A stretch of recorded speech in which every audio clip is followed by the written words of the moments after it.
Assalamualaikum warahmatullahi wabarakatuh. Apa kabar anak semuanya?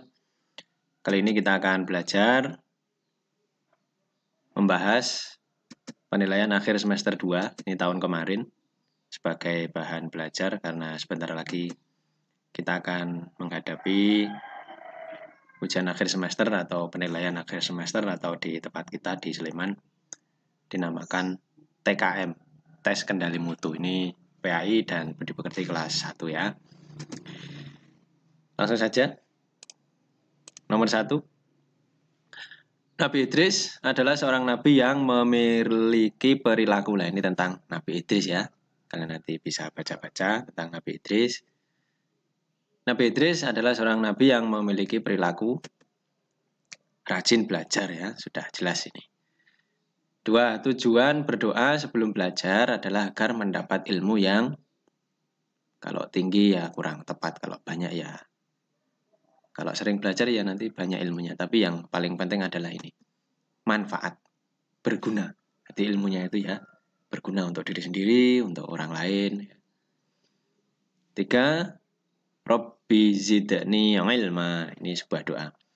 Doa sebelum belajar. Artinya, ya Allah tambahkanlah titik-titik kepadaku. Yang kita minta tambah oleh Allah adalah jelas ilmu ya. Bukan harta, bukan akal. Ilmu dulu. 4. Kita dapat meraih cita-cita dengan cara semua pasti pengen ya sesuatu yang akan kita raih di masa depan atau cita-cita namanya. Kita mau meraih cita-cita caranya dengan ya belajar, ya berdoa. Tidak cuma berdoa saja, ya tidak cuma belajar saja, tapi dua-duanya harus dilakukan. 5. Ini ada gambar ya. Gambar yang menunjukkan sikap meneladani perilaku Nabi Idris ya. Perilaku Nabi Idris yang kita kenal adalah beliau rajin belajar. Sudah pasti ini yang B ini ya. Kalau A ini kan ngantuk ya. Tidur di kelas misalnya. Kalau yang C ini mencontek ketika ujian. Ya, ini nggak boleh. 6. Manfaat dari rajin belajar adalah jadi pandai, jadi pinter, atau banyak ilmunya. Nah, itu juga. Ini manfaatnya rajin belajar seperti ini. 7. Lanjutan doa. Ini doa yang tadi. Rabbi zidni ilma warzuqni fahma. Ya Allah, tambahkanlah ilmu kepadaku warzuqni dan berilah aku fahma, kepahaman. Jadi dapat ilmu ya, dapat paham. 8. Ini tentang surat Al-Ikhlas. Qul huwallahu ahad itu ya. Salah satu pesan surat Al-Ikhlas adalah menjelaskan bahwa Allah Maha Esa. Esa itu cuma satu. Allah itu hanya satu ya. Ahad itu artinya kan satu. Perhatikan ayat berikut. Allahus Samad. Ini surat Al-Ikhlas juga ya. Ayat 1, Qul huwallahu ahad. Kemudian ayat 2, Allahus Samad. Lafal tersebut merupakan surat Al-Ikhlas ayat 2. Al-Ikhlas itu ayatnya ada 4. Qul huwallahu ahad 1, Allahus Samad 2, lam yalid wa lam yulad 3, wa lam yakul lahu kufuwan ahad 4. 10. Kita wajib menyembah Allah. Orang yang menyembah selain Allah disebut musyrik namanya, atau orang yang menyekutukan Allah. Menyembah Allah juga menyembah selain Allah. Ya macam-macam, bisa pohon atau benda-benda tertentu itu bisa disembah-sembah gitu ya. Itu enggak boleh. Ini dosa besar. Mukmin itu orang yang beriman. Beriman itu percaya pada Allah. Kalau muslim itu adalah orang yang beragama Islam. 11. Pesan surat Al-Ikhlas adalah salah satunya adalah bahwa meminta pertolongan hanyalah kepada Allah. Allahus Samad, Allah tempat meminta segala sesuatu. Allah yang paling dibutuhkan. Gitu ya. Kita minta tolong kepada Allah dengan cara berdoa. 12. Tidak ada sesuatu pun yang sama dengan Allah, setara dengan Allah. Adalah arti surat Al-Ikhlas ayat 4 itu. Walam yakullahu kufuwan ahad. Artinya ini, tidak ada sesuatu pun yang sama dengan Allah. 13. Surat Al-Ikhlas ayat 3. Ayat 3 ya berbunyi. Ditulis saja pakai, kalau nanti ada pertanyaan seperti ini, tulis dengan huruf Latin ya. Kalau dengan huruf Arab kesulitan. Lam yalid walam yulad. Nih. 14. Allah SWT Maha Esa. Esa artinya, nah, tadi sudah ada, Esa itu artinya satu, tunggal, tidak ada duanya. Ya, maka Tuhan orang Islam ya hanya satu, tidak beranak, tidak diperanak, gitu ya. 15. Ini tentang Asmaul Husna, Al-Malik. Asmaul Husna adalah nama-nama baik Allah yang berjumlah. Jumlahnya berapa? Allah itu punya nama-nama lain yang baik-baik. Jadi tidak cuma Allah saja, tapi punya nama yang lain. Tapi ya tetap sama, yaitu Allah. Bukan berbeda. Nama Allah yang baik itu disebut Asmaul Husna. Nah, jumlahnya, nama-nama lain ini jumlahnya ada 99. 16. Allah mempunyai Asmaul Husna Al-Malik. Nah, ini yang menjadi materi ini. Artinya Allah Maha Raja. Allah lah yang menjadi raja seluruh alam semesta ini. Raja segala raja. Ya. 17. Syahadat merupakan rukun Islam yang ke, nah ini berkaitan juga dengan syahadat. Syahadat itu persaksian. Ya. Rukun Islam yang ke 1. Nah, rukun Islam kan ada 5. 1 syahadat, ini mengucapkan syahadat itu loh. Asyhadu alla ilaha illallah wa asyhadu anna Muhammadar Rasulullah.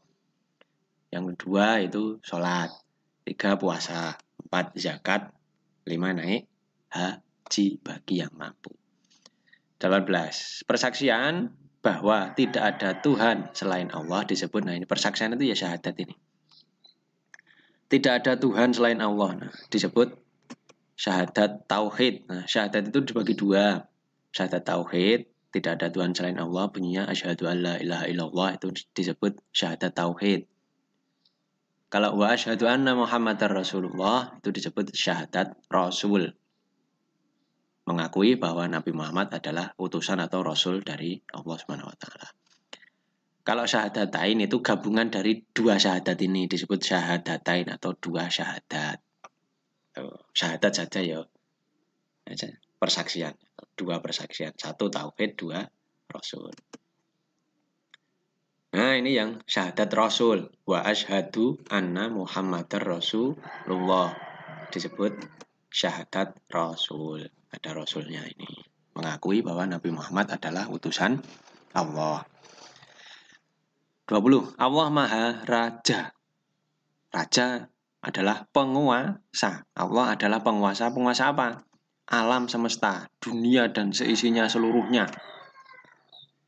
Yang menguasai itu adalah Allah. Allah menguasai alam semesta, merajai alam semesta. 21. Dengan membaca asyhadu alla ilaha illallah, syahadat tadi, berarti kita telah bersaksi bahwa Tuhan yang patut disembah hanyalah, sudah jelas ya, hanya Allah. 22. Ini tentang sholat. Melaksanakan sholat 5 waktu. 5 waktu itu subuh, zuhur, asar, maghrib, dan isya. 5. Itu yang wajib. Ya, atau fardu. 5 waktu bagi umat Islam hukumnya wajib ya. Ini wajib itu harus dilakukan, nggak boleh ditinggal. Kalau ditinggal berdosa. Kalau sunnah ini dianjurkan. Namanya dianjurkan itu ya kalau kita laksanakan kita dapat pahala. Kalau ditinggal tidak ada dosa. Kalau haram itu tidak boleh dilakukan. Itu namanya haram, kebalikan dari wajib. 23. Dalam melaksanakan sholat kita mencontoh tuntunan. Ya, tuntunan itu ajaran dari Nabi, ya Nabi jelas Nabi Muhammad. Kita mencontoh, di sujudnya, rukuknya itu mencontoh, meniru yang sudah dilakukan oleh Nabi Muhammad. Tidak bikin sendiri. Ya.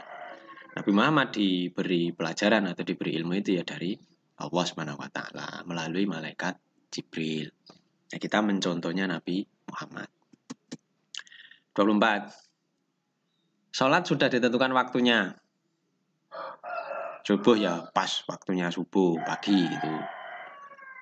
dan seterusnya. Sholat wajib yang dikerjakan di malam hari. Nah, kalau malam hari itu yang mana? Kalau asar kan enggak, asar itu sore. Nah, ini isya, ini malam. Kalau maghrib itu belum malam ya, itu masih petang namanya. Atau sore tapi sudah agak malam, tapi belum terlalu malam ya. Kalau malam ya, nanti jawabnya aja isya. 25. Surat Al-Quran. Maksudnya surat di dalam Al-Quran ya. Surat Al-Quran enggak ada nama surat Al-Quran. Tapi surat di dalam Al-Quran yang wajib dibaca dalam bacaan sholat adalah Al-Ikhlas itu Qul huwallahu ahad, Al-Falaq Qul a'udzu birabbil falaq. Nah, yang harus dibaca, yang wajib dibaca ini Al-Fatihah. Bismillahirrahmanirrahim. Alhamdulillahirabbil alamin. Itu kan harus kita baca terus. Saat kita berdiri bersedekap itu kita baca. Kalau sholat maghrib 3 rakaat ya setiap 1 rakaatnya baca ini ketika bersedekap itu. Ya, jangan lupa. 26. Jumlah rakaat sholat maghrib adalah, gampang ini ya, 3. Kalau yang 2 rakaat itu subuh, 3 ini maghrib, keempat itu isya 4, zuhur juga 4, asar juga 4. Jadi kalau dijumlah semuanya ini, dari subuh sampai isya, 2 tambah 4, tambah 4, tambah 3, tambah 4, itu semuanya jadinya 17 rakaat. Nah, sama dengan tanggal kemerdekaan Republik Indonesia.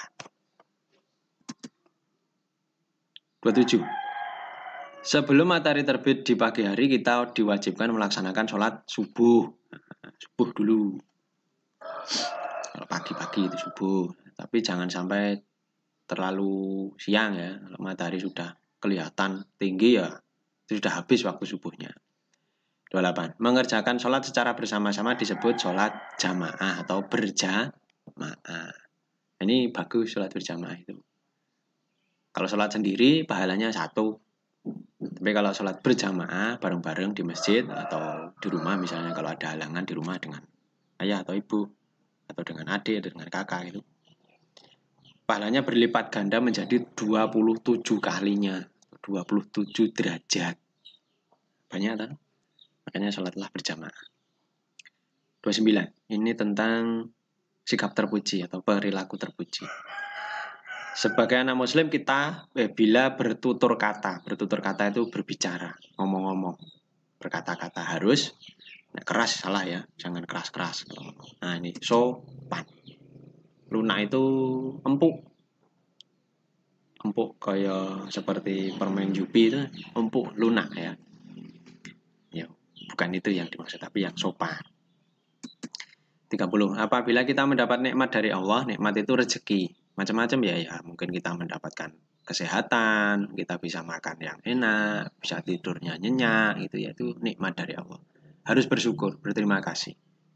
Nah, bersyukur kita kepada Allah dengan membaca Alhamdulillah atau disebut dengan bacaan hamdalah. Ya.